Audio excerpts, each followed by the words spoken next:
Today we're going to be talking about minimalism and how it can help you make better decisions. What's up, friends? Welcome to The Beautiful Mess, where we talk about tools and tactics to improve your life. I'm your host, Paul Didis, a YouTuber, content creator, podcaster, all that fun stuff. And I'm excited today to be talking to you about how minimalism can help you make better decisions. So if you don't know, I'm a minimalist. I'm not probably the perfect minimalist. If you want that, then I would check out people like Matt D'Avella and the Minimalists, Becoming Minimalist. Those are excellent minimalists, but I do value certain aspects of minimalism, and I believe it could help you as well. So first off, why should you look at making better decisions? So perhaps, I'll fully admit it, this is something that I struggle with sometimes, is making a decision, especially when you have many good choices. Like it's not like obvious, oh, this is a clear winner. And like you have good options, or maybe you don't have good options. Maybe they're all bad options. But the ability to make a good decision in the midst of uncertainty and maybe there's a lot of variables. How can you make a good decision that you'll be happy with down the road? So something that you might encounter on your journey of making a good decision is overthinking. And this is something that we want to avoid at all costs, because overthinking causes us to have stress, maybe some anxiety, some of the things that, it can cause you to delay making important decisions. It can hinder you, make something seem impossible to overcome. So these are, just some things to keep in mind when making a decision is understand, like maybe you're overthinking it. So what are some ways to overcome overthinking or just be able to make a good, solid decision? I think the first place to start is to kind of ask yourself some internal questions to help you make better decisions. Because I think, we often look for external solutions to our problems, and perhaps we're not understanding the underlying issue that's causing us to look for an external solution. So I think it's important to first understand why you're looking for a solution in the first place, because maybe you don't need an external solution. Maybe you can look internal or find a simpler solution than introducing something outward, like externally. I'm just thinking, a lot of times there's an app, there's a pill, there's all of these things that they can offer you to fix something. The magical pill that will make you lose weight, the magical app that will, reduce the amount of time it takes to do something. There are some cases where that can help you, but often it might mask an underlying issue that we'll kind of dive into. So, what this made me think of was, I don't know if you're familiar with Platos Cave. If you read, some of the philosophers, or studied any philosophy, I'm sure you are somewhat familiar with Plato's Cave. But basically, the idea was there was these people that were chained, and they could only see reflections, like shadows on the wall. And like there'd be different things walking through. And so their reality was the shadows. And I feel like that's sometimes us when making decisions, we just see the shadows. And so in Plato's, the cave, basically there's someone that escapes. Basically they get away and they crawl out of the cave, and then they finally see the sun, but it's shocking. And, that there's that internal moment where they kind of just want to go back to the cave, and they just want to, shun the sun, but eventually their eyes adapt to the light. The light, it's not always easy to take in that much light all of a sudden. So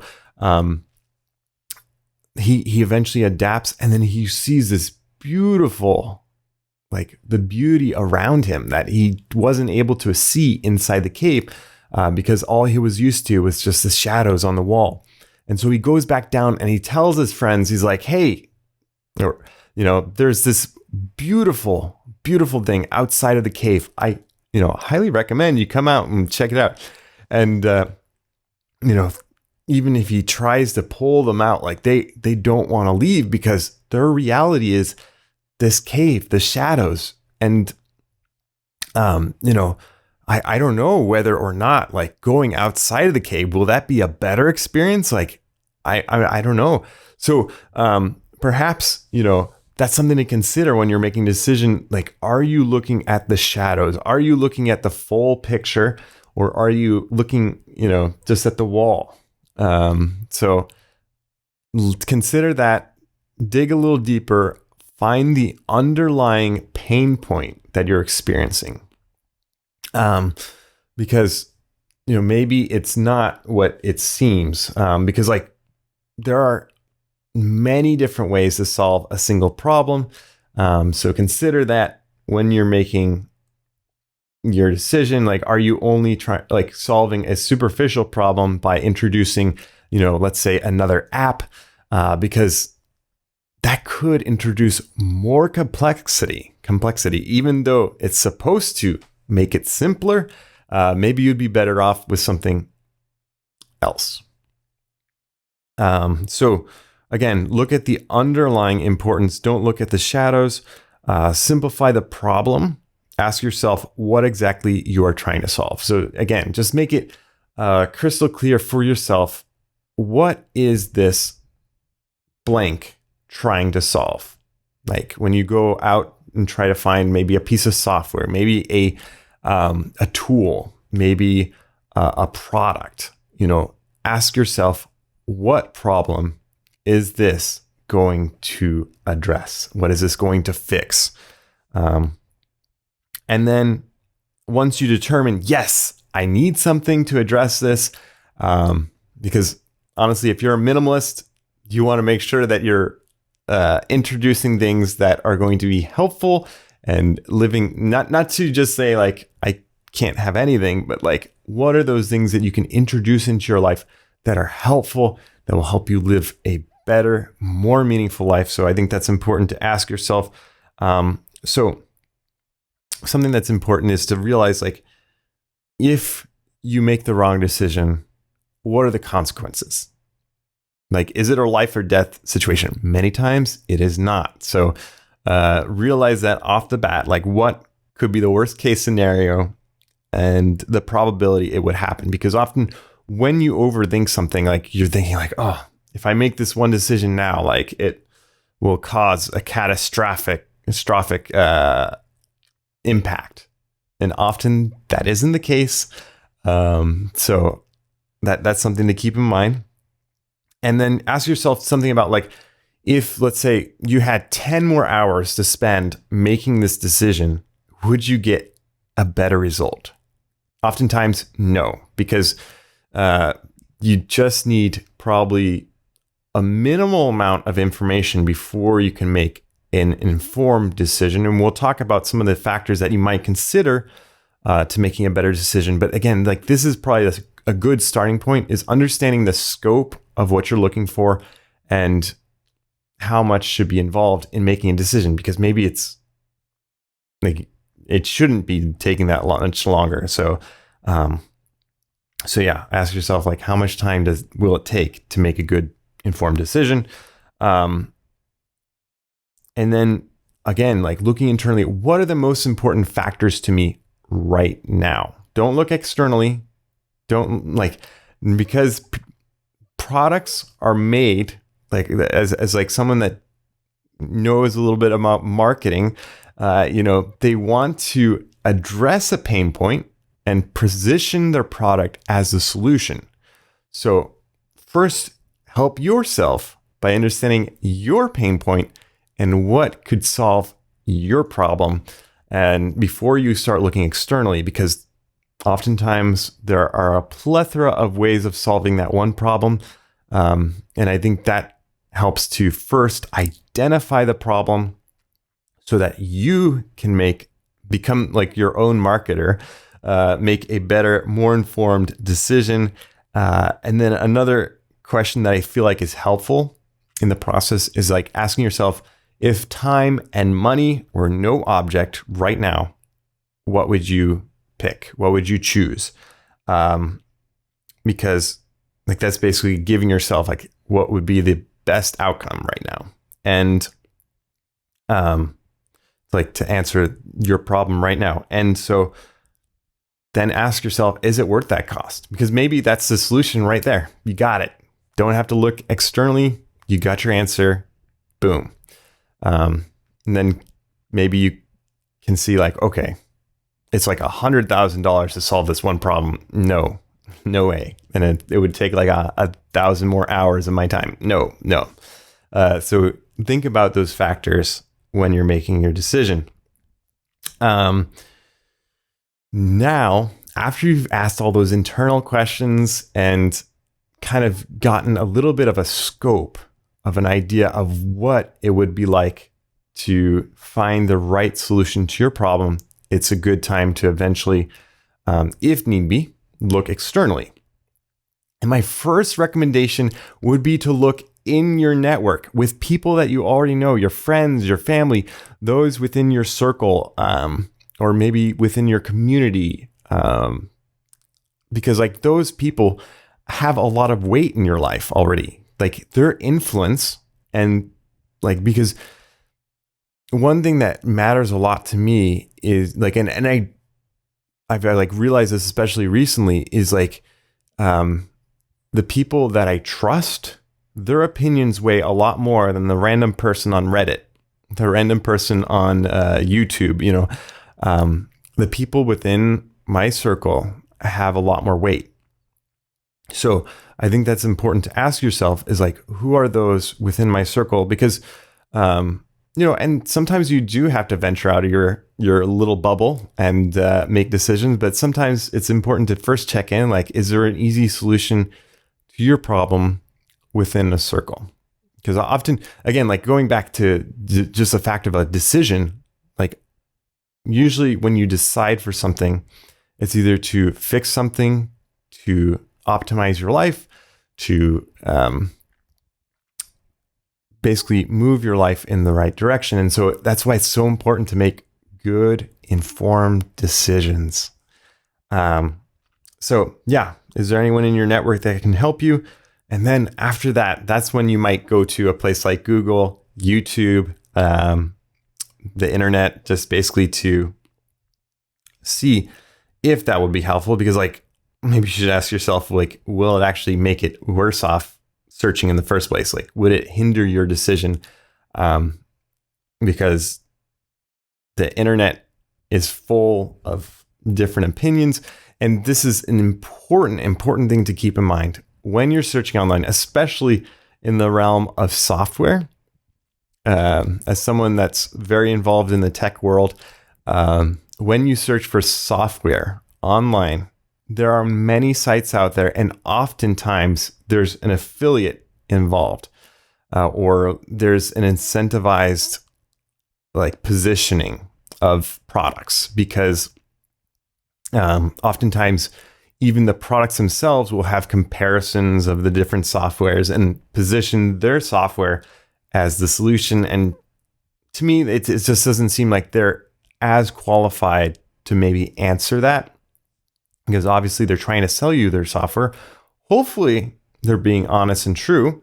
But sometimes they have that, monetary incentive to just tell you, hey, like our software is the best. And maybe it is, maybe it isn't. But I think to me, there is a value of kind of like the third party, somebody that knows the field, but then also isn't maybe partial to one or the other, in a way that would hinder them recommending something. Like, I think someone that's tool agnostic, where like it doesn't matter which tool you use for this. The important thing is that you get the results. And this tool right over here is the one that I found the most help with. So that's something to keep in mind. So yeah, don't get stuck in the internet, because, you know, it could help you. It could hinder you in making your decision. And the last thing to make better decisions, and as a minimalist, this is probably one of the important things, is add constraints. Minimize your options, minimize the amount of resources that you have to make better decisions. So how can you do this? Obviously, setting a time limit, set a deadline for making a decision. Can you make this decision in 30 minutes? Boom, done. Move on with your life. There's other important things for you to do. Minimize your resources. Again, time, your money. So how much time you spend on it, how much money you invest in the product itself. And the other important thing to realize is that like there's no perfect option.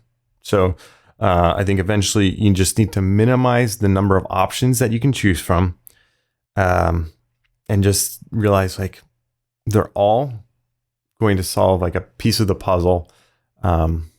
Maybe some have better features than others, but at the end of the day, like they all will help me on my journey. So right now I'm just going to pick this one to help me and move forward. Because like,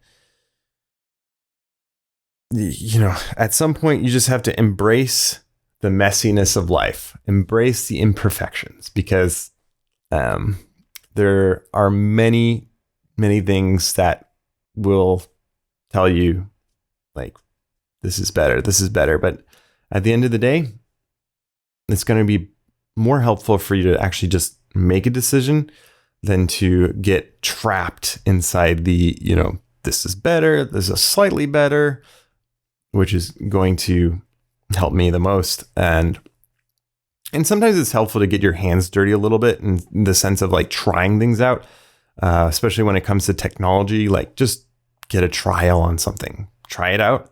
And instead of just watching like 1,000 YouTube videos, get your hands dirty, test it out, see if it works for your situation.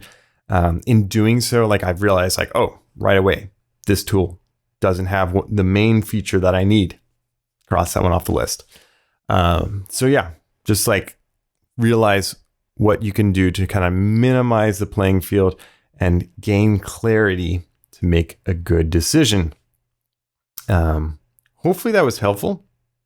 But yeah, I realized that like at the end of the day, like becoming a minimalist with your decisions can be super helpful, because it kind of helps you clarify what's important in your life.